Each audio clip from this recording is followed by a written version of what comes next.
Okay, so we're gonna see if this one takes this time. So sorry about the last video, but we're still on that page 84, and your homework was to finish up the notes that we started on 84. So we talked about the idea of taking derivatives with respect to t, and then we talked a little bit about the English and what that means for us. Sorry, that is not there. Okay, we talked a little bit about, taking the English language, turn it into math language, and vice versa, going the backwards. So we kind of ended up at the bottom in most classes on this problem right here. So underneath this, and let me erase this because this is part of yesterday's video.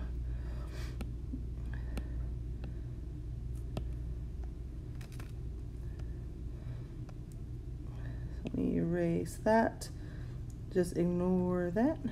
Okay, so a lot of these problems, we're looking at how rates of change are related to each other and how we can solve problems to figure out one rate of change when we're given one.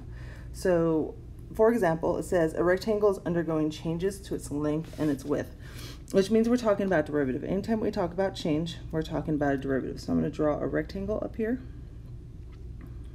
So let's say that this is the length, this is the width. Okay. It says its length is increasing at a rate of 2 inches per second and its width is increasing at a rate of 3 inches per second. Find how fast the perimeter is changing. At the moment, its length is 10 inches and its width is 6 inches. So a lot of information in there. We kind of want to take our time, read it. We want to read to understand, not read to do. So our first goal is to start pulling out the given information, figuring out what we need to find, figuring out the relationship between everything before we go into solving mode. So I know I'm talking about a rectangle, so I have my picture up there at the top. It says its length is increasing at a rate of 2 inches per second. So the idea of a rate, that means we're talking about a derivative. So I always want to ask myself, what is changing? Well, here our length is changing. So we're going to represent that value by dl dt. Now it's increasing, which makes it a positive rate. And then, of course, I have some units, inches per second. It says, and its width is increasing at a rate of 3 inches per second. Again, a rate, we're talking about a derivative. The thing that's changing is the width. So the change of width with respect to time is equal to 3 inches per second. Okay. The next thing it says, find how fast the perimeter is changing. Well, that's the thing that we're trying to find. We're trying to solve to see how fast our perimeter is changing. So we're looking for the derivative of p of the perimeter with respect to time. We don't know what that's going to be. That's what our goal is. It says at the moment its length is 10 inches. So length equals 10 inches. That's something we know. And its width is 6 inches. Okay. I haven't started solving. I'm just trying to pull out what I know from the problem versus what I want to find. Now my goal is to find an equation that links all of this information together. So we're talking about length, we're talking about width, and we're talking about perimeter of a rectangle. So I want to ask myself, what formula connects perimeter to length and width? Well, that's kind of an easy one. My perimeter equals 2L plus 2W.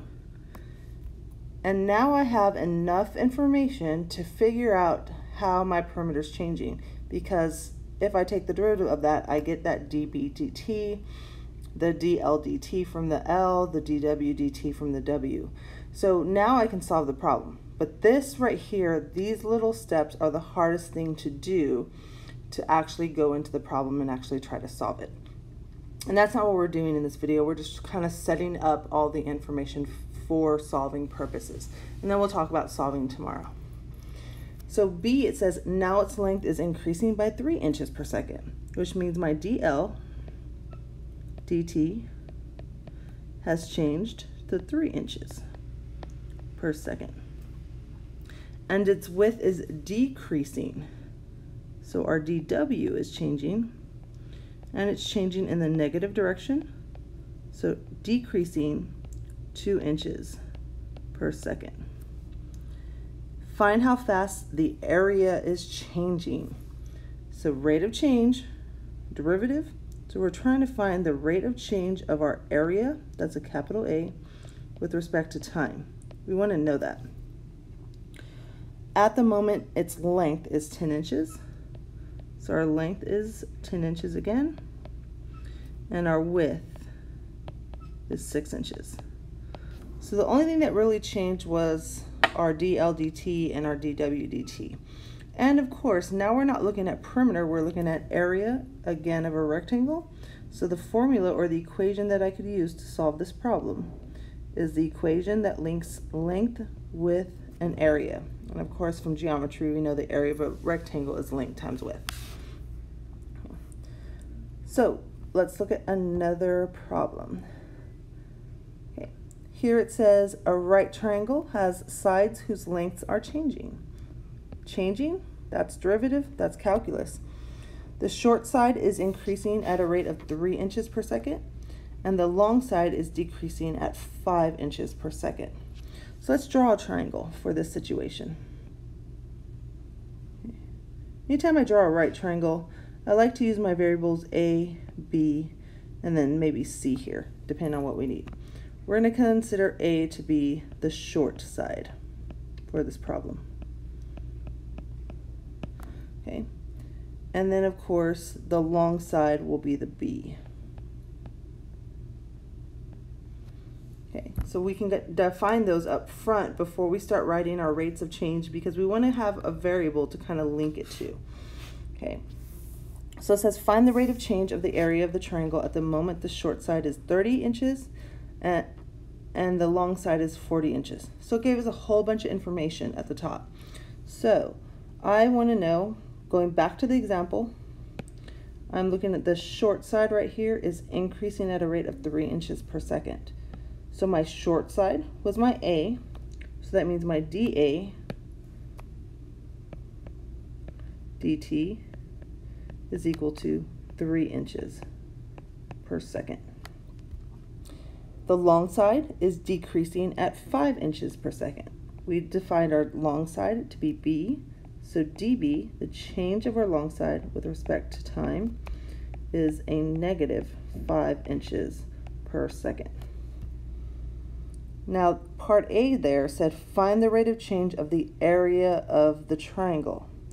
Well, if we remember from geometry, area is 1/2 base times height. Now, I want to use the variables that I've already defined in the setup of my problem when I drew my picture in response to that. So I need to find how my area, capital A, is changing. Right there. When the short side, so our short side, when A was equal to 30 inches, and the long side, B, was equal to 40 inches. Okay, so now I need a formula that ties all that in, and I think I already said it when I said area equals 1/2 base times height. So our area here is 1/2. Well, if we consider A to be my base and height to be my B, there we have that formula that matches the area formula, but matches it according to the variables we chose. So of course that was the bell, and you saw my tutorial starting a little bit. So what I want you to do, finish up B and come in tomorrow with B done. See if you can kind of get the gist of it. Okay, I will see you tomorrow. Have a good night.